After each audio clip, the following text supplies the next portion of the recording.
Hey guys, this is TJ with Texas Digital. Now, what we are going to be getting into today is I am going to be showing you how to not only mod your community members, changing their looks, their voice, changing the character completely, to also going in depth on how to install a cheat facility into your base on whatever map you're currently on. And this is very simple. It's only going to require one app to do all of this right here. I'm going to leave a link in the bottom to tell you where to go exactly, and you're going to be going over to the Discord page of Undead Labs and State of Decay 2 modding network. Okay, that's the only two things you're going to have to do. It's a small file you'll have to download, you'll unzip it, and that will be that. And as you can see in the background right here, right now, there is a cheap building that I'm at, and I've actually replaced the kitchen facility in the strip mall because personally I just didn't feel I needed it. It was kind of a worthless complex to me, being I already can change however many resources I have or whatever. And this cheap building is actually going to allow you to import guns, ammo, food, any resources you want, melee weapons, doesn't matter what it is. This cheap facility basically does it all. Now, one thing let's get into about modding stuff.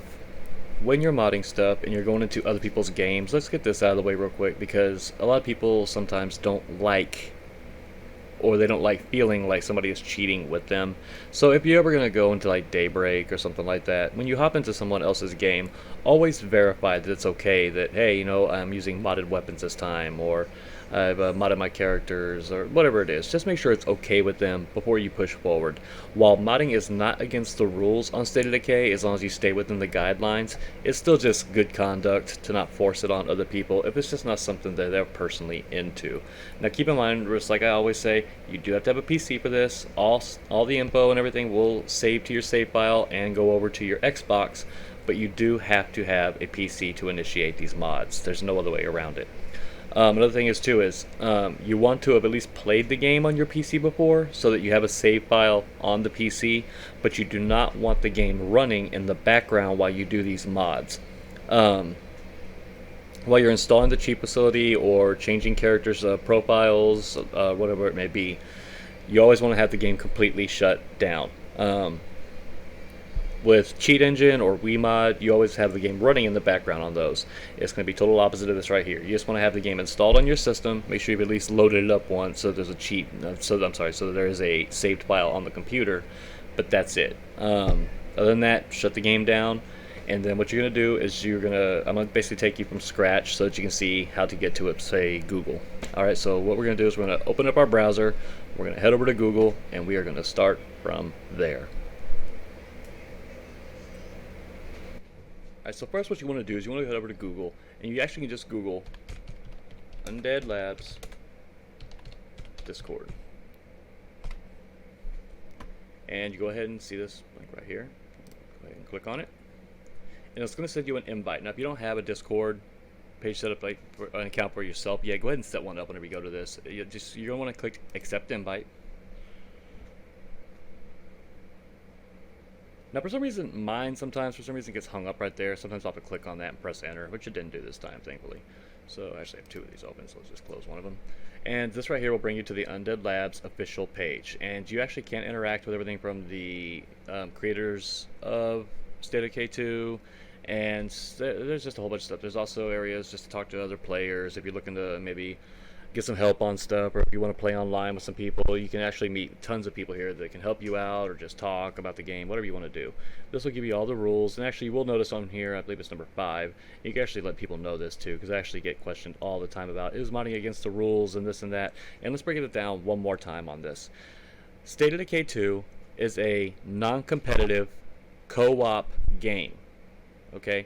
Now, where modding comes into problematic areas is when you're doing it on a game that is PvP or PvP5, when you have yourself against other people, and you're modding weapons to give you an advantage over those people. That's when modding becomes a big deal right there. Also, if you're using it to bully people, or if you're something like that, like if you say have a grenade launcher and you put 1,000 rounds on it, you hop into someone's game and you're just having fun blowing them up, interfering with their gameplay. That's another big problem right there. Another thing is you cannot sell mods. Do not offer to go onto people's pages, sell them for any amount of money, because this is copyrighted material, and that right there will get you not only banned, but depending on how much money you make from it, it could get you in court also in a big lawsuit. Nobody wants that for a game that they paid, $50 for. It's just not worth it. But right here, it even tells you just keep talking to modding to a minimum here. Long conversations should move over to the State of Decay 2 modding network. And basically, you can actually just do a search for the State of Decay 2 modding network here, or you can actually click here, and I believe it'll, because I'm already accepted into it, it just brings me up if I want to send them a message. Otherwise, when you click on it, it'll ask for an invite. And basically, that will take you right over here, State of Decay 2 modding network. And over here, as you see, each one that you select, whether it be Undead Labs or State of Decay 2, all has its own little section of communities over here that you can click on. And for this one over here, you actually see it has links to Cheat Engine, to biomodding, which biomodding goes a little deeper into modding the game itself, but it can get a little tricky on that right there, so you do have to be careful with it. But what we're looking for today is going to be Community Editor. Alright, and in here you'll see all types of conversations going back from the people that made the mods and stuff like that. It's people that are users of the mod that are maybe having problems with it or questions, they don't know how to do something. You can engage with other modders here and stuff like that, just to talk about stuff that's happened to you, or if you know if there's going to be a new one coming out soon. But where you actually want to go to get the actual download for this is going to be in the pin section up here. They'll always be in the pin sections where the main links of this stuff is going to be at. And for this one right here, you're going to want to download this file right here, ce3.115.zip. That's the only thing right now you really need to worry about. Everything else on here is just basically going to be telling you everything from people who made it, and there's also a small video tutorial right here from the guy who developed this one. So just go ahead and download that.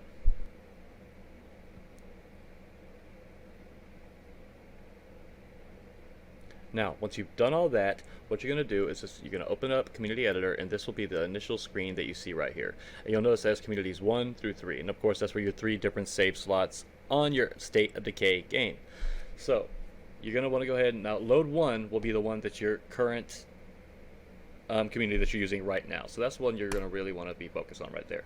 And you can see it actually shows how many gravestone markers you've had, which means how many total people you've had die in the past for your game. It shows how many days you've survived, how many nightmare days you've survived. You actually can't edit those if you so wish. You can actually from here also change how many resources you have. Say if you want to put that to 30, you can. You actually put it all the way up to 9999, although when you do that, well, yes, it's going to basically lock you into having resources forever. It's also going to kind of bring your community morale down some, because your guys are always going to be complaining about, oh, we need more space, we need more space. It doesn't matter what you do, you'll never get them out of that mode. So just know, I mean, put it to what you want. Just, you know, me personally, I usually try to keep it between 25 to 35. It just works better that way.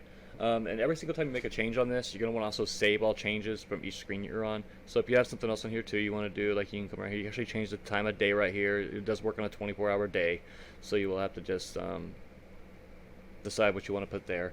Unlock all map locations. If you click on that, even if it's a brand new map, it will unlock everything on the map to show you where everything is. And that includes cars, play carts, enclaves, if there's any enemy enclaves on the screen, all of it. This will also do, like if you're stuck with like 4 or 5 radio cooldowns, you want to immediately cool down, you can click on that and it will auto cool them down. That goes for radio calls, cooldowns. You can actually complete all bounties instantly right here. Unlock all legacy boons for that difficulty that you're on. Unlock all daybreak items. And then once you do whatever you want to do there, click save. Click yes. And you'll notice that every time you do this, it does save a backup file. So you always have a backup just in case something goes wrong or something glitches or it's not working quite how you want. You can always restore it. Now we're going to go over to survivors. And here will be a list of not only your current survivors, but people that have died and people you have kicked out of your community. As you can see, I have departed a lot of people, whether they were complaining or no, they were stupid, ugly, whatever you want to call it. I have kicked out a lot of people out of my game. And note that you actually can, from this page, bring people back. Okay, so if you kicked out somebody and you're like, man, I wish I hadn't kicked them out, return to community is all you have to click right there, and that will instantly bring that person back to your community. Another thing too is you can bring people back from the dead. Now how this works is, see like when I click on, we'll say Jeffrey right here, Jeffrey Morse. As you can see, what he died from was trauma. Okay, anything over 100% trauma is dead. So say I click on revive right now for him, but I didn't change this number. The moment I logged back into my game, he would just die instantly again because he's still trauma. He still has that level of trauma to him. I don't know if I can speak right now. So what you're going to want to do is you actually want to take that back down to 0. You can actually even take his fatigue down to 0 as well, so he's nice and fresh again. And that's that. Basically, you would just go revive, and that would revive him back to whatever state he was whenever he died. Now, let me see if I have one on here that died of an infection. No, it doesn't look like they did. If they died of an infection, this right here would be a number over 100. So you would just change that number to 0. Now, if all you're looking to do is edit your current people, though, say like we have this guy right here, Preacher for me. You can actually change things like how many zombies they've killed, which I don't really know why you'd want to change that. But you can change their current. I think 500 is the maximum amount of stamina you could actually put on a character. So we'll go like Big Booty Judy over here. So you can change their name. Now, I've never had much luck with if you try to change their first name. It doesn't ever seem to do it in the game. It will change their last name and their nickname. So it also says edit if other names don't work, but I've never touched that one myself. But it will change their last name and it will change their nickname. I've never had it function correctly though if I change the first name. It always just goes back to being whatever the actual computer assigned it as.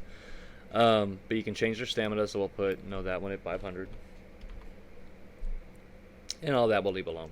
This right here, current skills. Any of your skills that you haven't fully upgraded yet, say your wits or the cardio or the fighting, it starts off at 1 to 7 is what the numbers go to.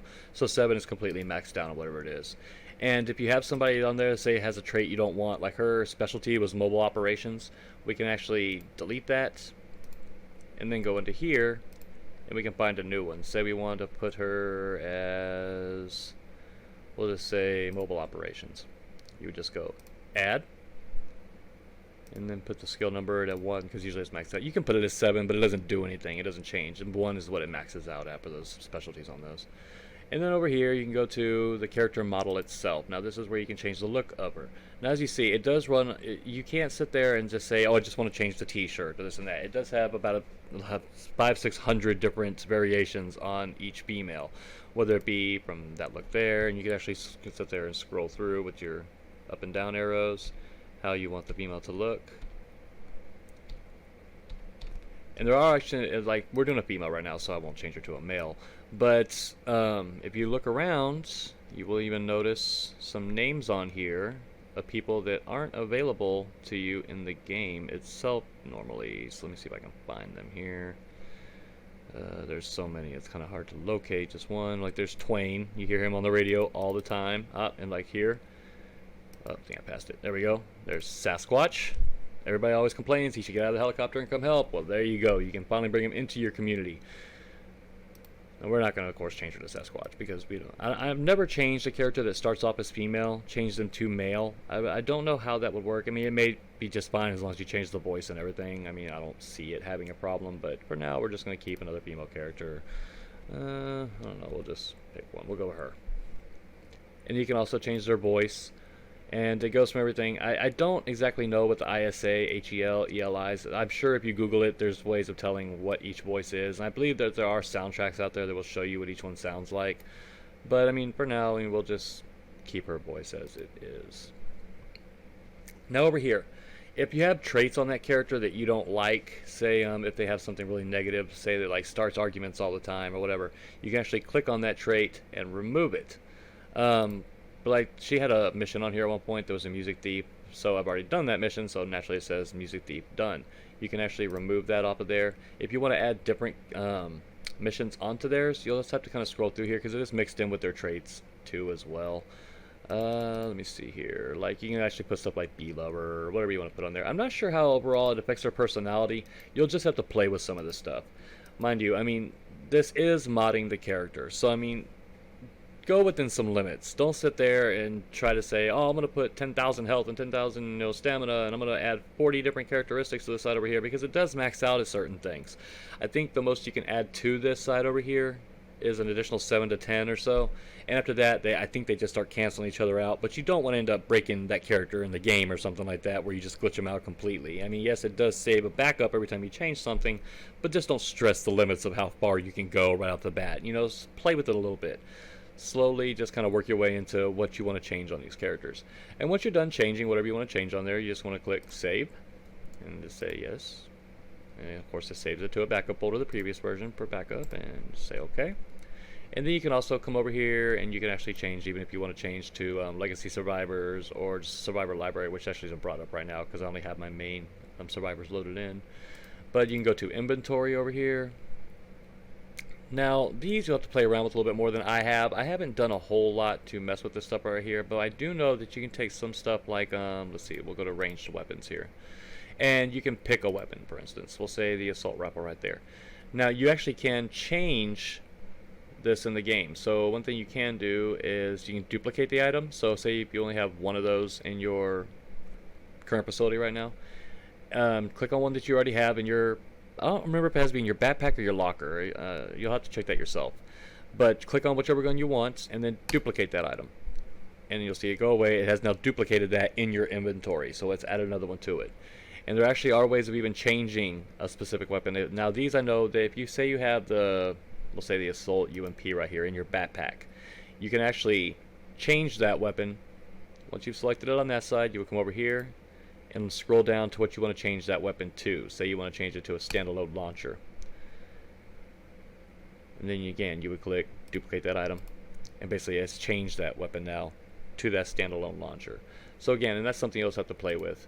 And when you come over here, you'll also see the durability of it. Now these durabilities I wouldn't mess with personally too much, because every single time they do an update to State of Decay, they do seem to kind of change how these durabilities work. And this goes with other mod programs as well, whether it be WeMod, Cheat Engine. You'll notice that a lot of time, every single time they do one of these updates, those specific functions like unlimited weapon durability will stop working. So I mean, you can, because the problem with this is it won't necessarily break the game. If you put it at say 1,000, the problem is every single weapon has its own specific cap to how high that durability goes. And once you pass that cap, it starts back at a negative, which means the weapon's going to insta break the first time you use it. So I mean, but that one right there, I usually kind of just leave it the same. But you actually can change the set amount of ammo to go in each weapon, which I usually set at 999. You can actually go all the way up to 9999, so almost 10,000. Alright, so the facility section is the one that everybody usually wants to know about. How do I put a cheap facility into my community? Now, it's easy to do. Now, what you're going to want to do here is, now when you come to the facilities page, what it's going to show you is every single facility that's located inside whatever base that you're currently at. I am at the strip mall, so of course it's going to be different if you have the baseball field or whatever it is. But basically, you're going to have all the stuff listed, what's in that facility, whatever you built there, whatever it is, will all be listed on this left-hand side. Now, in order to put the cheap facility in, you're going to have to replace something. Now, personally, because I was at the strip mall, I don't want the kitchen. I don't ever use it and stuff like that, and that's what I replaced, which is actually why you see the resource cheap building down here for that. Now, for the sake of this video, we'll be changing, say, the practice range that I have in here. So all you would do is select whatever facility you want to replace, and you're going to click on that, and you'll see it, of course, pop up over here, and you'll see where it says change to facility. You're going to go ahead and click on that, and you'll have to kind of scroll around to find it, because there are a lot of different things. You don't have to necessarily change it to a cheap facility. You can put it as anything else you wanted to, whether it be another training area or kitchen, if you wanted to change it to that, or whatever you want. But basically, you're just going to scroll until you find this right here. And as you can see, that says the cheap resource building. So that's what you would change it to right there. And you would click Save Changes, which I'm not going to do because I already have one. But that's now going to erase the training facility and install the cheap building facility, and that's all there is to it. There's nothing else to do. You would just save that. Of course, it's going to tell you, saving a backup and all this and that. Now, please note, with the cheap facility building, it is not something that is mobile. Okay, so if you change bases, or if you tear down the facility, or if you change difficulty levels from standard to dread or nightmare, the facility basically goes away, and you'll end up having to come into here and doing it again. So that's just something to keep in mind whenever you're changing over to a new map or whatever it is. Just know that if you want the cheap complex back, you will have to come back here to reinstall it again. And that is going to wrap it up for this video, guys. No, please leave a like and subscribe. Let me know if these videos are helping you guys out. I think I've got 3 or 4 of them now, all on different types of mods and modding you can do. So let me know if there's something else you want me to bring you. If you need me to go more in depth on something, leave me a comment, let me know. Also, if you're one of those people that has an Xbox but not a PC that you have access to do these mods, leave me a comment below, and I'll see if I can get with you on Xbox perhaps, and maybe I can hop into your game or you hop into mine, and I can drop you a few of the things that I personally have modded. I promise you I will get back to you. It may not be that same day, but I'm telling you, within a 24-hour period, I can normally get back to you. But until then, guys, this is TJ with Texas Digital. See ya.